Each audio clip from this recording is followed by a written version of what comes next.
무한혜가 충만하신 하나님 아버지, 오늘 우리가 주님의 은혜를 사모하며 또 예배 가운데 나왔습니다. 하나님, 예배를 통해서 우리의 믿음과 우리의 마음이 정말 우리의 마음 깊은 것까지 하나님 앞에 온전히 상달되는 시간 될 수 있도록 도와주시옵고, 또 예배를 통해서 하나님의 말씀을 들으며 하나님의 뜻을 구하는 귀한 시간 될 수 있도록 주님 도우시고 인도하여 주시옵소서. 지난 한 주 동안의 삶이 어떠하든지 우리가 주님 앞에 담대한 마음 가지고 나왔습니다. 특별히 우리를 용서하시고 날마다 우리를 받아주시는 우리 하나님의 은혜에 감사하며 용기를 가지고 나왔사오니 하나님 아버지, 예배 가운데 임재하여 주시고 삼위일체 하나님께서 우리와 함께하여 주셔서 우리에게 큰 위로와 또 은혜 있도록 주님 도우시고 인도하여 주시옵소서. 주님 앞에 나올 때 빈손 들고 나오지 아니하고 또 여러 가지 모양으로 각종 예물 드렸습니다. 로덴나무 선교회 후원금 드린 이돈혁 장영 집사님 가정과 또 이와 같이 후원금 드린 모든 성도들 주님 기억하여 주셔서 정말 저들이 주님 앞에 저들의 믿음을 고백하며 드렸사오니 가정 가운데, 일터 가운데, 또 행하는 모든 길 가운데 하나님의 은혜가 충만하며 인도하심이 넘칠 수 있도록 도와주시고, 이 물질이 또 하나님 나라를 세워가는데 귀하게 사용되어질 수 있도록 주님 도우시고 인도하여 주시옵소서. 주일원금 드린 박상우 형제와 이와 같이 여러 가지 모양으로 주일원금 드린 모든 성도들 주님 기억하여 주셔서 정말 하나님의 은혜가 정말 주일을 성수하는 모든 자들에게 동일하게 넘칠 수 있도록 도와주시고 또 충만히 넘칠 수 있도록 주님 도우시고 인도하여 주시옵소서. 또 감사원금 드린 우리 한정수 집사님과 그 가정 가운데 주님 함께하여 주시고, 특별히 직장에서 여러 가지 어려움이 있지만 그 어려움들 하나님께서 돌봐주시고 지켜주시고 인도하신다는 믿음 가지고 감사원금 드렸사오니 이 물질이 쓰이는 곳마다 또 하나님의 이름이 나타날 수 있도록 도와주시고, 또 믿음으로 감사원금 드린 한정수 집사님과 그 가정과 그 직장 가운데 하나님의 일하심이 충만히 나타날 수 있도록 주님 도우시고 인도하여 주시옵소서. 하나님 아버지, 우리가 주의 말씀 앞에 섰습니다. 이 말씀 겸손한 마음으로 들을 수 있도록 도와주시고 정말 다짐하며 작정하며 나아갈 수 있도록 도와주시고, 오직 하나님의 뜻을 깨달아 아는 귀한 시간 될 수 있도록 주님 도우시고 인도하여 주시옵소서. 예수님의 이름으로 기도합니다. 아멘. 할렐루야. 우리 앞뒤 좌우로 바라보시면서 인사 한 번씩 나누실까요? 잘 오셨습니다. 감사합니다. 이번 봄이 참 유난히 짧았던 것 같아요. 사실 아직 봄이기는 하지만 이 꽃이 피는 게, 특히 벚꽃이 금방 진 것 같습니다. 어떻게 벚꽃 구경 좀 하셨어요? 네. 이게 많이 못 하셨네요. 그죠? 이게 사실 젊었을 때는 꽃 구경 별로 중요하지 않잖아요. 근데 이제 나이가 들어가니까 이 벚꽃 시즌을 볼 날이 얼마 없다고 생각이 들어서 그런지 하루하루가 좀 소중하더라고요. 제가 지난 주 중에 저희 소영이 학원이 7시에 끝나거든요.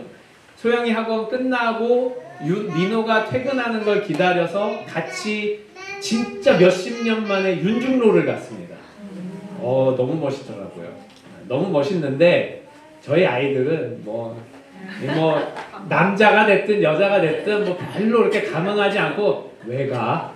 굳이 가서 봐야 돼? 여기 관악구가 훨씬 더 예쁜데 뭐 이제 이런 얘기 하더라고요. 그래서 오랜만에 꽃구경하고, 그래도 많은 분들이 꽃구경 하셨을 거라고 생각하고 이렇게 딱 또 주일날 반가운 마음으로 꽃구경 얘기해야지 라고 했는데, 오늘 표정들이 이렇게 어두우신 분들이 많더라고요. 무슨 삶의 어려움이 있는지. 이게 참 설교자로서 굉장히 걱정도 되고 기도 제목이기도 하고 또 부담도 됩니다. 또 오늘 제목이 뭐예요? 은혜의 회복인데, 정말 어려운 가운데 있는 분들에게 하나님의 은혜가 참 충만히 넘쳤으면 좋겠다 하는 생각이 드는데, 참 설교자의 부족으로 인해서 은혜를 못 받고 돌아가면 어떡하나 이런 걱정들이 있습니다. 그러나 또 하나님께서 주시는 은혜이기 때문에, 설교자가 주는 거 아니잖아요. 그죠? 다 믿으시죠? 이렇게 면피를 하고 오늘도 하나님께서 정말 충만한 은혜를 주시기를 바라는 마음으로 함께 본문 말씀 읽겠습니다. 사도행전 20장 28절에서 38절 말씀입니다. 20장 28절에서 38절까지 교독하시겠습니다. 너희는 자기를 위하여 또는 온 양떼를 위하여 삼가라. 성령이 저들 가운데 너희로 감독자를 삼고 하나님이 자기 피로 사신 교회를 치게 하셨느니라.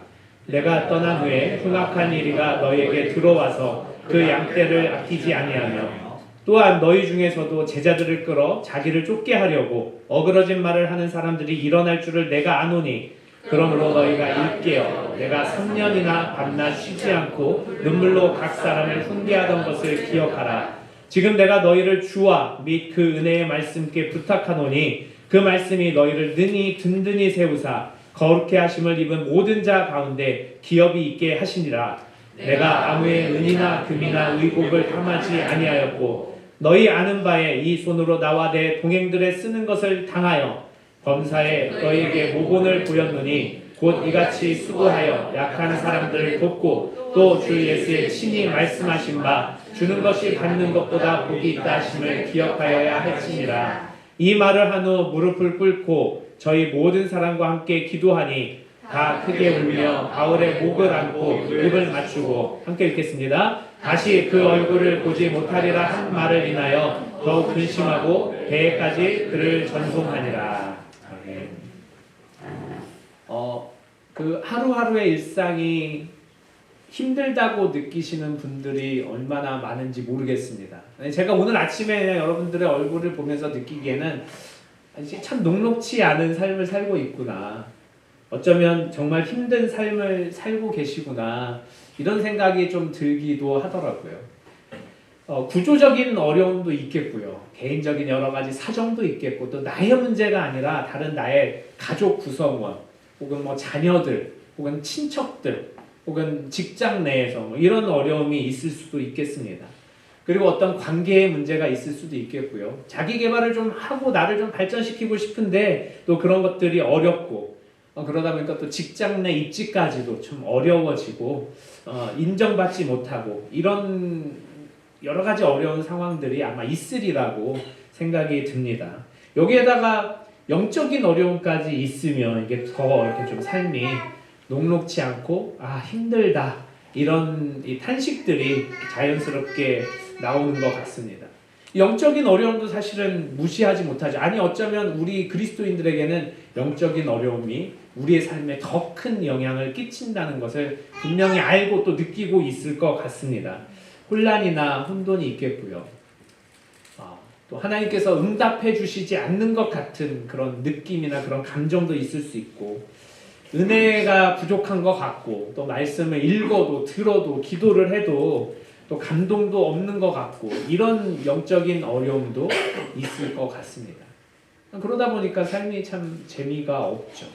어쩌면 하루하루 살아가는 게 힘들 수도 있을 것 같습니다.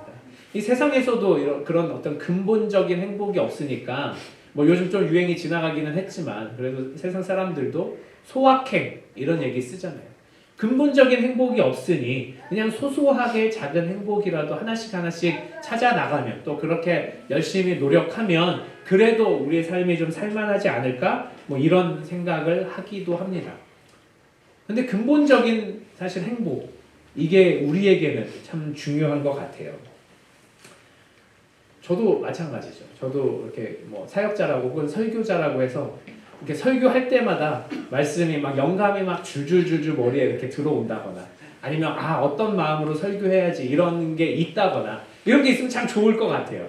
성도님들의 지금 이 자리에 같이 예배 드리시는 분들의 그 마음이 다 느껴져가지고 이번 주는 좀 이런 말씀 전해야지 다음 주는 이런 말씀 전해야지 이런 것들이 준비가 다 되고 이러면 너무 좋을 것 같습니다. 아마 제가 영감이 부족해서 그런 것 같기는 해요.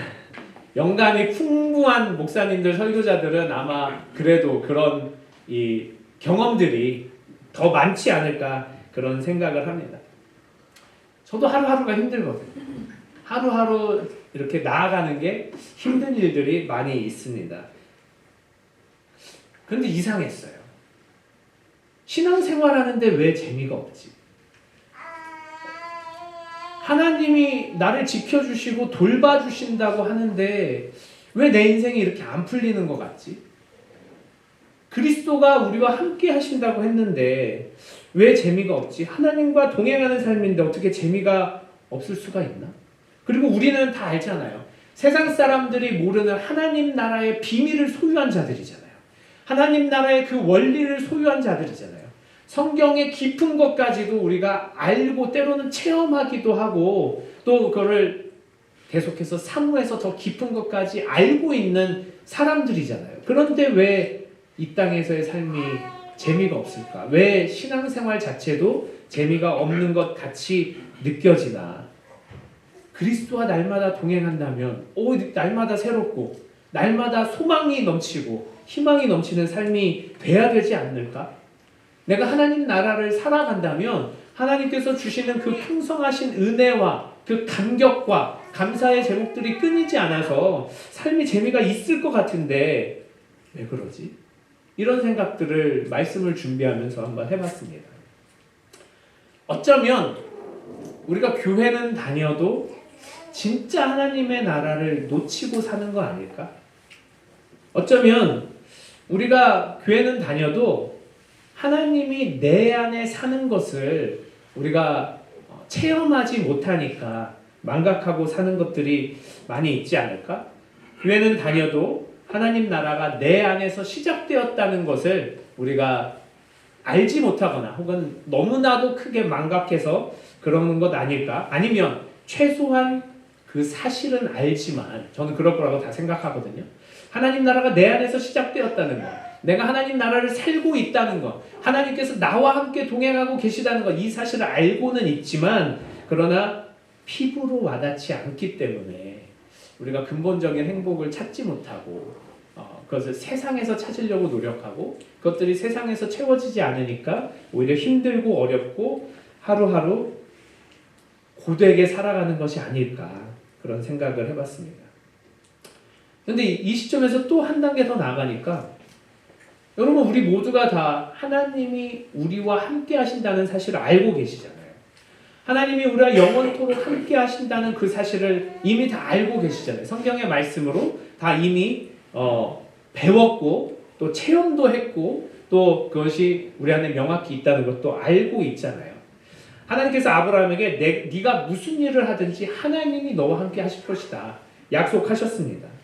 또 모세에게도 내가 반드시 너와 함께 있으리라 라고 약속을 해주셨고요. 여호수아에게도 네가 어디로 가든지 네 하나님 여호와가 너와 함께 하시리라 그렇게 약속해 주셨습니다. 이게 구약의 약속이라고 치부할 수 없잖아요. 왜냐하면 하나님께서 신약에서도 임마누엘이라는 이름을 주시면서 하나님께서 우리와 함께 하신다고 말씀하셨습니다.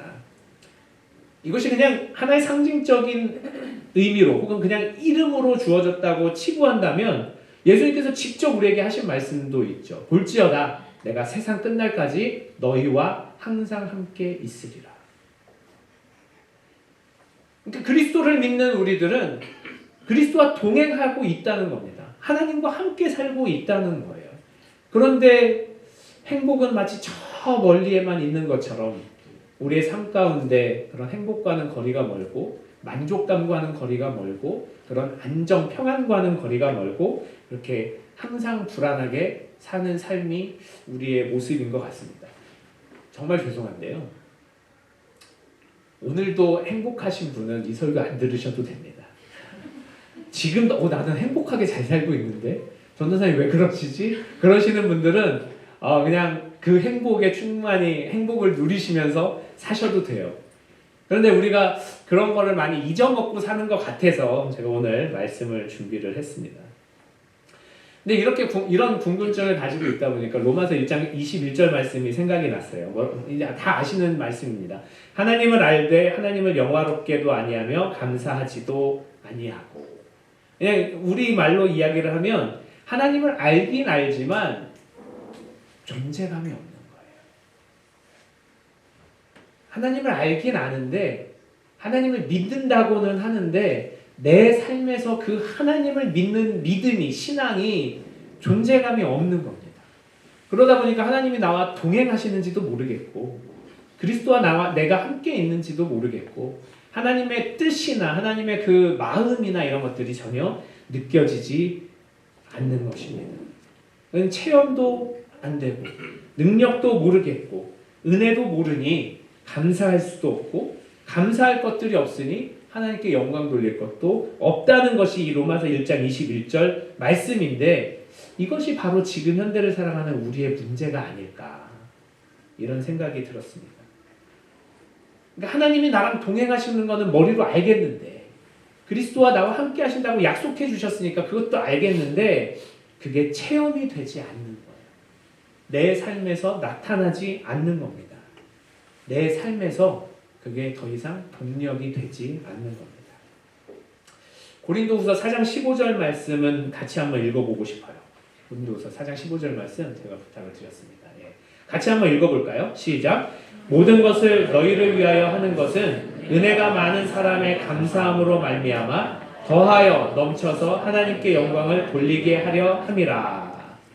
이 말씀에 보니까 하나님께서 은혜를 더하여 넘치게 해서 우리로 하여금 하나님께 영광을 돌리게 한다고 말씀하고 있어요. 무슨 말씀입니까? 다시 말하면 하나님은 우리에게 날마다 은혜를 공급하고 계신다는 것입니다. 왜? 그 은혜로 말미암아 공급받는 은혜로 말미암아 하나님께 감사하는 것이 오늘 이 말씀에 의하면 영광을 돌린다는 거예요. 그게 하나님께 감사하는, 내가 은혜를 받았으니, 내가 하나님을 체험했으니, 내가 하나님의 동행하심을 알았으니, 몸소 느꼈으니 하나님 감사합니다. 이 고백이 하나님께 영광이 된다는 겁니다. 하나님은 우리가 하나님의 은혜의 영광을 찬송하도록 계속해서 은혜를 공급해 주신다는 거예요.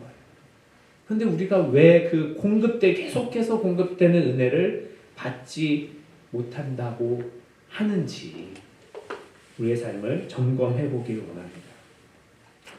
그 미국에 보면요, WWJD라는 파운데이션이 있습니다. 그 어떤 한 단체가 있어요. WWJD. 뭐 영어로 하면 What would Jesus do? 너무 콩글리시죠? What would Jesus do? 그러니까 예수님이라면 어떻게 하실까? 아마 들어보셨죠? 옛날에 우리나라 책으로도 그러니까 번역이 돼서 나온 적도 있습니다. 그러니까 우리가 선택의 기로가 굉장히 많은데 그 선택의 기로에서 짜장면 짬뽕 뭐 먹을까 이런 거 말고 정말 우리의 삶이 앞으로 나아가는 방향에서 그리고 삶에 영향을 주는 또 삶의 의미에 영향을 주는 그런 그 순간마다 예수님이라면 어떻게 하실까라는 거를 물어보라는 거예요. What would Jesus do? 이걸 아예 그래서 어떤 선교 단체로까지 만들었어요. 그래서 사람들에게 이와 같은 운동을 하는 겁니다. 너 선택의 기로에 있을 때 특히 신앙인이라면 이거 항상 물어봐라. 예수님이라면 어떻게 하실까? 물어봐라. 그래서 너가 더 영적인 선택을 하는데, 영적으로 유익한 선택을 하는데, 혹은 성경적인 선택을 하는데, 혹은 하나님께서 원하시는 선택을 하는데 항상 물어봐서 이 질문이 도움이 되면 좋겠다 해가지고 WWJD라는 그런 단체를 창설을 하기도 했습니다. 그런데 우리의 선택의 기로에서 이런 그 예수님이라면 어떻게 하실까? 예수님의 마음은 어디에 있을까? 예수님의 시선은 어디에 있을까? 이런 것들을 바라보며 선택해야 되는데 우리는 이 은혜를 까먹는 데 있어서 이 WWJD가 일조를 하는 것 같습니다. 무슨 얘기냐면 What would Jesus do가 아니라 예수님이라면 어떻게 하실까가 아니라 요즘에는 What will Jesus do? 라고 해석하는 경향이 있어요. 다시 말하면 예수님이 무엇을 해주실까? 뒤에다 for me도 붙입니다. What will Jesus do for me? 예수님이 나를 위해서 무엇을 해주실까? 그런데 그게 내 기대에 못 미치는 거예요. 내 생각과 다른 거예요. 그러다 보니까 하나님의 은혜가 더 이상 내게 은혜가 되지 못하고 하나님께서 계속해서 하나님의 방법으로 우리에게 공급해 주시는 것들이 있는데 나의 문제들이 해결되지 않으니까 혹은 내가 바라는 것들이 충족되지 않으니까 특별히 이 땅의 가치 가운데서 내가 바라는 것들이 충족되지 않으니까 더 이상 하나님을 기대하지 않는 모습들이 우리 신앙 가운데서 솔직하게 나타나는 겁니다. 예수님이 우리 인생에 무슨 일을 벌려주셔야 그리고 채워주셔야 만족하는 왜곡된 신앙생활이 우리 안에 자리 잡지 않았나 생각을 해보는 거예요. 지금 힘든 이 삶을 좀 도와주셔야 내가 만족할 수 있을 텐데 그래서 하나님 앞에 감사할 텐데 그래서 그게 하나님께 영광이 될 텐데 그런데 돌파구가 보이지 않으니까 내 삶은 계속해서 어두운 것 같으니까 희망적인 모습들이 보이지 않으니까 해결될 만한 어떤 힌트 혹은 실마리가 없으니까 예수님이 우리에게 어떤 일을 안 해주셨다고 단정하고 감사할 줄 모르는 삶들이 우리 지금의 삶이 아닐까. 그래서 더 이상 하나님께 감사하지도 못하고 또 하나님의 은혜를 받지도 못하고 그런 삶을 살고 있지나 않을까. 더군다나 우리의 삶의 문제들이 계속해서 해결되지 않을 때는 이와 같은 생각들이 더욱더 고착화되는 모습들이 보이는 것 같습니다. 그래서 어떤 선택의 순간에는 뭐 WWJD라고 물어야 되지만 그것보다는 저는 우리가 은혜를 좀 회복하려면 WWHD 아니죠. WHJD라고 물어야 되지 않나 싶습니다. 뭐냐면요. What had Jesus done? 예수님이 무엇을 하셨지? 예수님이 무엇을 행해 주셨지? 나를 위해서, 우리를 위해서. 이게 은혜를 회복하기 위한 첫 단추 아닌가 싶어요. 우리 삶의 근본적인 자세를 돌아보게 하는 경구인 것 같습니다. 예수님이 나를 위해서 무엇을 하셨지? 우리가 과거에 이미 받은 은혜는 그냥 감동스럽고 아름다운 것만이 아닙니다. 예수님께서 처절한 싸움 끝에 나온 결과이고 처절한 그 고통을 겪으셔야 나오는 결과입니다. 잔인한 죽음과 희생 끝에 나온 결과가 바로 하나님께서 우리에게 그리스도를 통해서 주신 은혜라는 거죠. 은혜가 무엇입니까? 은혜는 하나님의 생명과 구원을 선물로 받은 것입니다. 문자 그대로 지옥을 향해 가고 있는 우리들에게, 문자 그대로 지옥을 살고 있는 우리들에게, 그래서 절망의 늪에서 빠져나올 수 없는데 여기서 나갈 방법이 하나도 없어서 그냥 포기하면서 절망 속에서 살고 있는데 하루하루 그냥 그야말로 보내고 있는데 생판 모르는 사람이 와서 살려주신 거예요. 우리를 안전한 곳으로 옮겨주시고 그 상황에서 건져주시고 죽음에서 건져주시고 절망에서 건져주신 겁니다. 나의 공로가 아니라 나의 힘이 아니라 나의 능력으로가 아니라 나의 어떤 물질 나의 돈으로가 아니라 나는 아무것도 할 수 없는데 그야말로 선물로 주신 거예요. 그게 은혜입니다. 하나님의 생명과 구원을 거저받은 것. 거저받은 것. 우리 힘으로는 도저히 얻을 수 없는 그와 같은 것들을 선물로 받은 게 바로 은혜입니다. 성경에 하나님의 은혜를 받은 인물들의 이야기들이 굉장히 많이 나와 있습니다. 아브라함 어땠습니까? 아브라함 우상을 섬기는 그 집안의 아들로 태어나서 그냥 있었으면 그냥 우상을 섬기는 사람이 됐을 거예요. 그 고대 문명의 그 화려한 문명 속에서 그냥 그렇게 죽어가는 사람이었을 겁니다. 그런데 하나님께서 방법을 알려주셨어요. 방향을 제시해 주셨어요. 그래서 그 아브라함을 그 절망의 늪에서 그 죽음의 그 사망의 한가운데서 그 우상 숭배의 가정에서 꺼내 주셨습니다. 그리고 그 이후의 삶을 하나님께서 선물로 주셨습니다. 요셉은 어떻습니까? 물론 억울하게 누명 쓴 측면이 있지만 그냥 감옥에서 죽어도 할 말 없었어요. 그냥 들짐승한테 죽었어도 할 말 없는 삶이었습니다.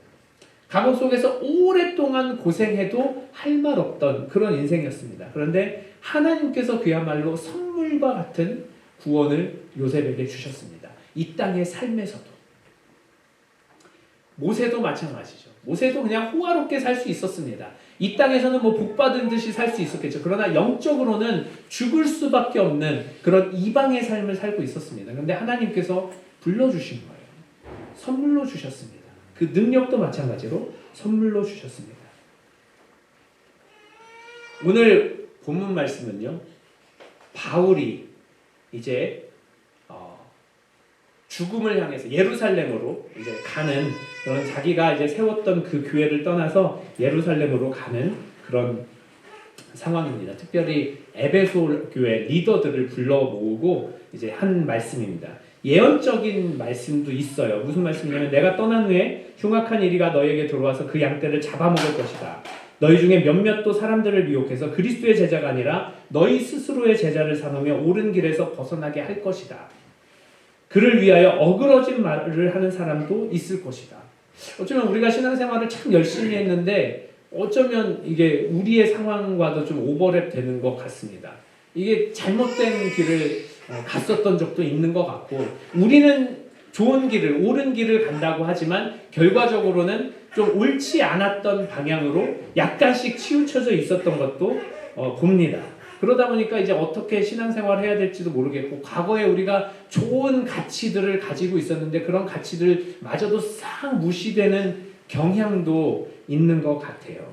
제가 오늘 말씀의 제목을 은혜의 회복이라고 잡아봤습니다. 왜냐면요. 우리가 회복돼야 될 지점들이 참 여러 가지가 있고 회복돼야 할 가치들이 여러 가지가 있는데 먼저는 은혜가 회복되어야 다른 가치들도 회복될 수 있을 것 같아서 제가 가장 먼저 은혜 회복으로 잡았습니다.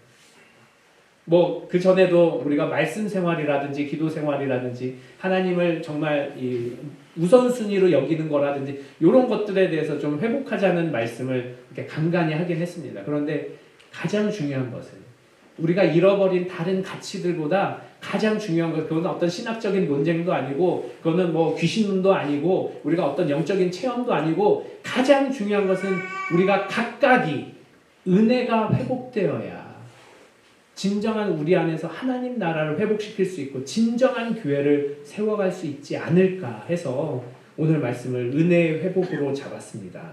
그리고 오늘 본문에도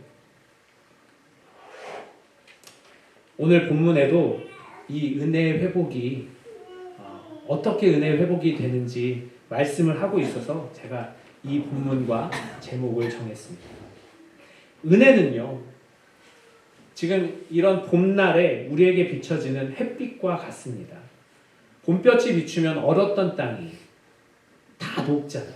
그리고 그 안에서 새로운 생명이 땅을 뚫고 밖으로 나옵니다. 온 땅에 생명의 기운이 있잖아요. 겨울에 정말 다 죽었던 것 같은 나무들도 오늘 보니까 굉장히 많은 그 푸릇푸릇한 이파리들을 내놨더라고요. 그리고 벚꽃 같은 혹은 개나리 같은 이렇게 성질 급한 애들은 꽃부터 피우잖아요.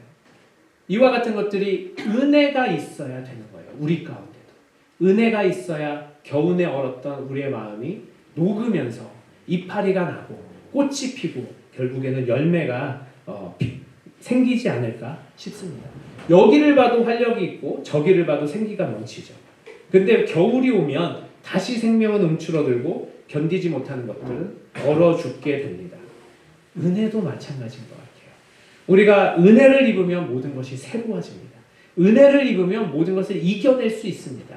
은혜를 체험하면, 은혜를 맛보면 모든 것이 아무것도 아니게 되는 거예요. 그런데 은혜가 없으니, 은혜를 잃고 있으니 모든 것이 힘겹고, 모든 것이 무겁고, 모든 것이 좌절스럽고 힘을 잃으며 사는 게 재미가 없게 되는 겁니다.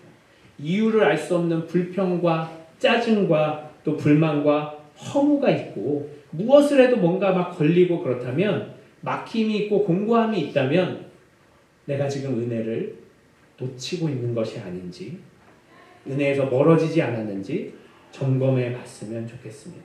오늘 본문 말씀은 은혜의 말씀이 너희를 든든히 세우리라 라고 말씀하고 있습니다. 또 은혜의 말씀이 기업을 가져다 준다고 말씀하고 있습니다. 은혜의 말씀이 우리를 새롭게 하고 은혜의 말씀이 우리에게 열매를 가져오며 은혜의 말씀이 우리를 구원받을 수 있는 곳으로 인도한다고 말씀을 하고 있는 겁니다. 그러므로 우리는 은혜를 회복해야 되는 거예요. 개혁의 여정 가운데 많은 잃어버린 가치들이 있을 수 있지만 물론 새롭게 얻은 가치들도 있지만 또 잃어버린 것들은 급하게 회복해야 되는 것들이 있다면 바로 이 하나님의 은혜라는 겁니다. 그런데요, 저는 이 은혜에 대해서 조금 더 말씀을 나누기를 원합니다. 사실 은혜의 회복이라는 말은요, 저도 뭐 제목에다 그렇게 썼지만 이게 뭐 상투적인 표현이니까 그리고 이 항상 쓰는 표현이니까 제가 은혜의 회복이라고 썼습니다. 근데 이거는 성경적으로 보면 부정확한 표현입니다. 왜냐면 예수님이 아까 전에 말씀드렸듯이 예수님이 우리를 위해서 무엇을 하셨는가 라는 표현에 다시 집중을 한다면요. 하나님의 은혜는 우리에게 이미 주어진 거라는 거예요. 하나님의 은혜는 우리가 새롭게 뭔가를 받는 게 아닙니다. 이미 주어진 겁니다. 본질적으로 이미 주어진 거기 때문에 이 하나님의 은혜가 뭐 망가지거나 소멸되거나 철회되는 것이 아닙니다. 오늘 교회에서 은혜를 회복하라는 말을 많이 하는데 그러다 보니까 은혜가 마치 소멸될 수 있는 것처럼 은혜가 마치 없어질 수 있는 것처럼 혹은 빼앗길 수 있는 것처럼 이렇게 오해되는 표현이 되기도 하는데 이거는 사실은 은혜가 어떤 약해지거나 혹은 소멸되었기 때문에 은혜 자체를 회복하라는 게 아니라 이미 받은 은혜를 우리가 망각하고 살고 있기 때문에 이미 받은 완전하신 하나님의 은혜에 대한 감격과 감각과 또 믿음과 그 은혜에 대한 그 응답 이런 것들을 회복하라는 겁니다. 다시 말하면 은혜의 회복은요. 하나님의 은혜를 다시 주시는 게 아니라 우리가 우리의 태도가 우리의 인식과 우리의 상태와 우리의 자세가 회복되어야 된다는 겁니다. 우리의 죄, 무감각, 습관, 교만 그리고 자기의 이런 것들로 인해서 하나님께서 이미 주신 풍성한 은혜를 누리지 못하고 감격하지 못하고 망각하고 또 신뢰하지 못하고 살고 있다는 것입니다. 다시 말하면 아까 말씀드린 것처럼 내가 은혜를 잃고 있다고 생각이 든다면 내가 은혜와 거리가 멀다고 생각이 든다면 그러면 우리 자신의 은혜에 대한 인식, 은혜에 대한 감각, 은혜에 대한 감사 이런 것들을 점검해 봐야 된다는 겁니다. 그래서 이와 같은 것들을 점검해서 회복하고자 한다면 몇 가지 절차들이 있는 것 같아요. 첫 번째로 가장 중요한 것은 우리 영혼의 상태를 점검해 봐야 됩니다. 우리의 영혼의 상태 정확하게 성찰해야 됩니다. 근데 사실 되게 어려운 것 같아요. 여러분들의 영혼의 상태를 잘 알고 계십니까? 내 마음의 상태는 좀 알 수 있어요. 근데 요즘 사람들은 마음의 상태도 잘 모르고 사는 경우가 많습니다. 워낙 바쁘게 살다 보니까. 그런데 영혼의 상태를 성찰해 보라는 거예요. 정확하게 알아야 되는 겁니다. 근데 이 영혼의 상태, 내 지금 영혼의 상태를 알려면 말씀에 비추어 봐야 돼요. 말씀이 우리의 영혼을 비추는 빛이라고 그랬거든요. 말씀이 우리의 앞길을 비추는 빛이라고 그랬거든요. 다시 말하면 말씀 없이는 우리가 우리 영혼의 상태를 성찰할 수 없고 돌아볼 수 없는 것입니다. 그러니까 말씀과 기도가 병행이 되어야 내 영혼의 진짜 상태가 무엇인지 알 수 있습니다. 아마 우리 모두가 다 인정하시듯이 우리가 죄인이라는 것은 다 알고 있을 것입니다. 그런데 지금도 얼마나 큰 죄인인지는 그렇게 느끼는 것은 다른 문제인 것 같습니다. 나는 이제 이만하면 나는 괜찮은 사람이야 라고 생각하는 사람도 의외로 많더라고요. 나는 이 정도면 괜찮지. 나는 이 정도면 그냥 다른 사람하고도 관계도 괜찮고 뭐 신앙생활도 잘하고 있는 것 같고 교회 생활도 잘하는 것 같아. 이렇게 생각하는 사람들이 많이 있는 것 같습니다. 그런데 내가 얼마나 큰 죄인인지를 아는 것, 그것이 우리의 은혜를 회복하는, 은혜에 대한 감각을 회복하는 첫 번째 순서입니다. 내 영혼이 얼마나 처절한 상태인지 아는 것, 내 영혼이 얼마나 간절한 상태인지 아는 것. 우리의 모습을 정확히 볼 수 있을 때에야 우리가 은혜가 아니면 내가 살 수 없구나 라는 걸 인지하는 거예요. 하나님의 은혜가 아니면 내가 도저히 하루하루 버틸 수가 없구나 라는 걸 인지하게 되는 것입니다. 둘째로 내 영혼의 상태를 온전히 성찰하면 두 번째로 필요한 것은 믿음입니다. 믿음. 나같이 처절한 영혼도, 나같이 정말 상처받은 영혼도, 나같이 도저히 어떤 소망이 없는 것 같은, 희망이 없는 것 같은 영혼도 하나님께서 살려주신다고 했거든요. 하나님께서 다시 세워주신다고 했거든요. 하나님께서 다시 이파리가 나고 꽃이 피고 열매를 맺을 수 있게 해준다고 약속해 주셨거든요. 그것을 믿는 것이 바로 믿음입니다. 우리 같은 이런 죄인도, 이렇게 초라하고 볼품없는 영혼도 예수님께서 그 피로 죄값을 치러주셨고 그 구원의 사랑이 지금도 유효하다고. 그래서 나에게 나오기만 하면 된다고, 내 앞으로 오기만 하면 된다고 믿어야 하는 것입니다. 내가 지금 얼마나 처절한지, 내 삶이 얼마나 지금 어려운지, 내 삶이 얼마나 캄캄한지 그것을 느꼈다면, 그것을 인정한다면, 그것을 안다면 이제 그 모든 것에서 구원해 줄 유일한 방법, 예수 그리스도께로 믿고 나와야 된다는 것입니다. 이미 베풀어 주신 사랑을 믿어야 된다는 거예요. 그리고 앞으로 베풀어 주실 사랑도 믿어야 되는 것입니다. 하나님께서 우리에게 앞으로 베풀어 주실 사랑도 약속해 주고 계시는 겁니다. 믿음은 바라는 것들의 실상이라고 했습니다. 마지막으로 그리스도께 마음을 고정하는 것이 필요합니다. 사실 우리의 마음은 굉장히 여러 가지로 나뉘어 있죠. 직장 생활에도 나뉘어 있고, 어떤 인간적인 목표에도 나뉘어 있고, 다른 사람과의 관계도 나뉘어 있고, 세상에 살면서 자꾸 마음이 나뉘게 되는 것 같습니다. 어떻게 보면 세상에서 우리를 즐겁게 해주는 게 수만 가지가 더 되기 때문에 그것으로도 마음이 나뉘고, 근심과 걱정으로도 마음이 나뉘고, 욕망과 욕심 때문에도 마음이 나뉩니다.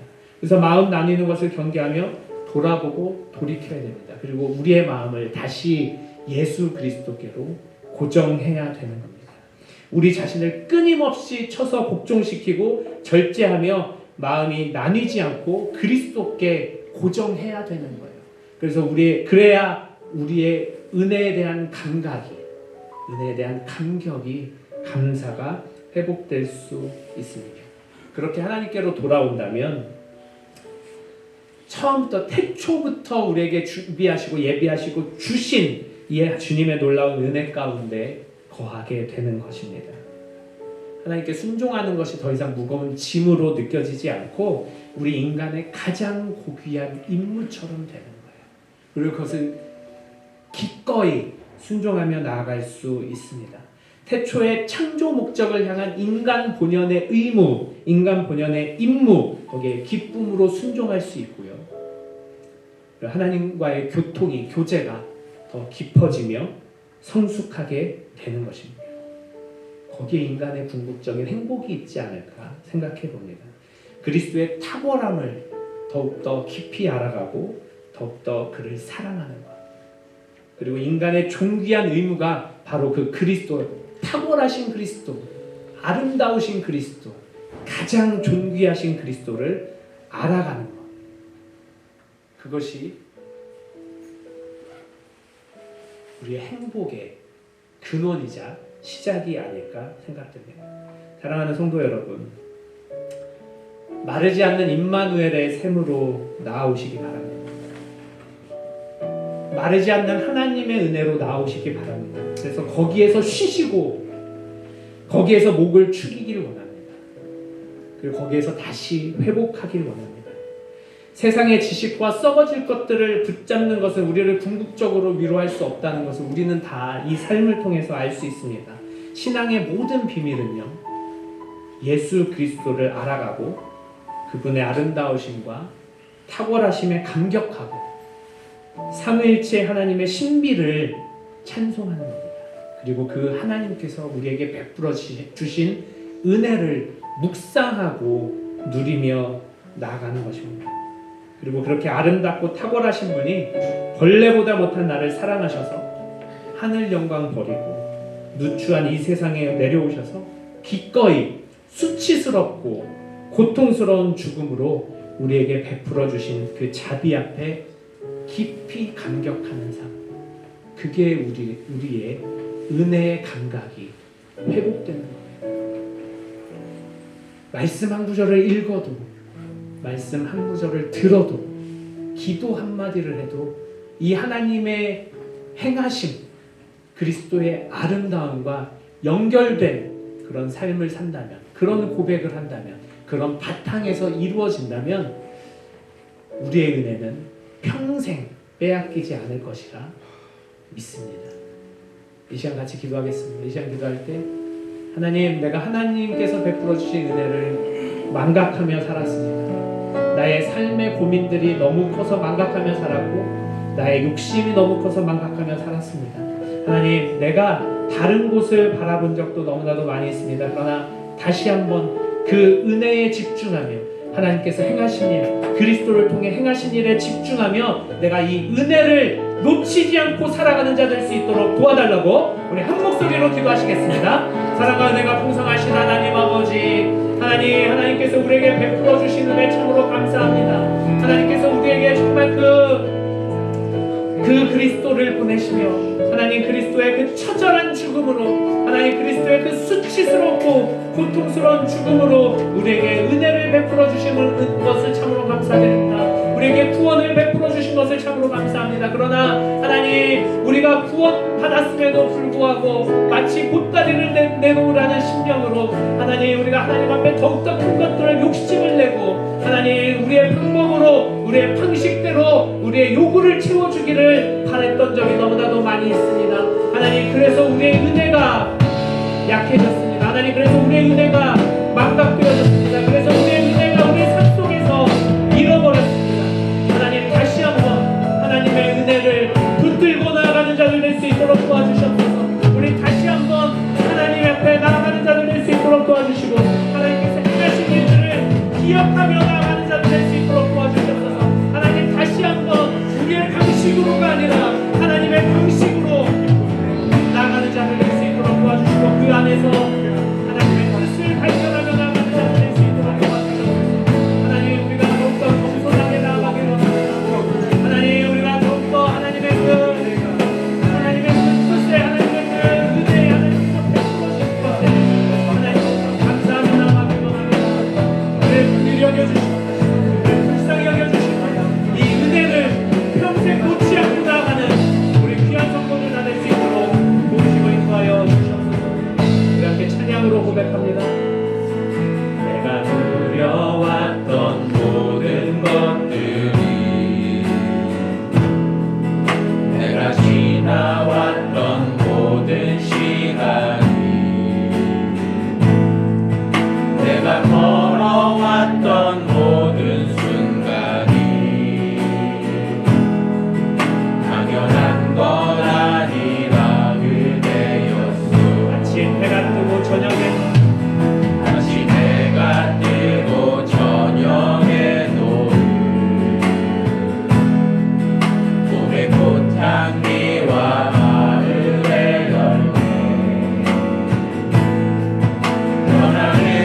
하나님 아버지, 이 시간 다시 한번 찬양으로 고백했고 우리의 믿음으로 우리의 입술로 고백합니다. 하나님께서 우리에게 베풀어 주신 은혜, 정말 우리가 다시 한번 감격하며 감사하며 고백하는 자들 다 될 수 있도록 주님 도와주시옵소서. 하나님께서 주신 것들을 만족하지 못하고 혹은 업신여기지 않고 혹은 작은 것으로 여기지 아니하고 그것이 얼마나 우리의 삶에 큰 것인지, 그것이 얼마나 우리의 삶에 큰 영향을 미치는 것인지, 그것이 얼마나 우리의 삶의 전부가 되는지 다시 한번 묵상하며 고백하는 우리 성도들 다 될 수 있도록 주님 도우시고 인도하여 주시옵소서. 그것이 작은 것으로 여겨졌다면 하나님 회개하며 돌이키는 자들 될 수 있도록 도와주시고, 그것이 얼마나 큰 하나님의 사랑인지, 그것이 얼마나 큰 하나님의 자비인지 은혜인지를 다시 한번 생각하며 체험하며 깨닫는 자들 다 될 수 있도록 주님 도우시고 인도하여 주시옵소서. 하나님 아버지, 그리하여 이번 한 주 동안은 이 땅에서의 삶이 어떠한 모양이든지 간에 하나님께서 우리에게 행하신 그 은혜에 감사하며 감격하며 살아가는 자들 될 수 있도록 도와주시고, 그것이 하나님께 영광으로 나타나는 자들 다 될 수 있도록 주님 도우시고 인도하여 주시옵소서. 예수님의 이름으로 기도합니다. 아멘. 우리 주기도문으로 오늘 예배 마치도록 하겠습니다. 하늘에 계신 우리 아버지여, 이름이 거룩히 여김을 받으시오며 나라의 임하옵시며 뜻이 하늘에서 이룬 것 같이 땅에서도 이루어지이다. 오늘날 우리에게 일용할 양식을 주옵시고 우리가 우리에게 죄 지은 자를 사하여 준 것 같이 우리 죄를 사하여 주옵시고 우리를 시험에 들게 하지 마옵시고 다만 악에서 구하옵소서. 나라와 권세와 영광이 아버지께 영원히 있사옵나이다. 아멘.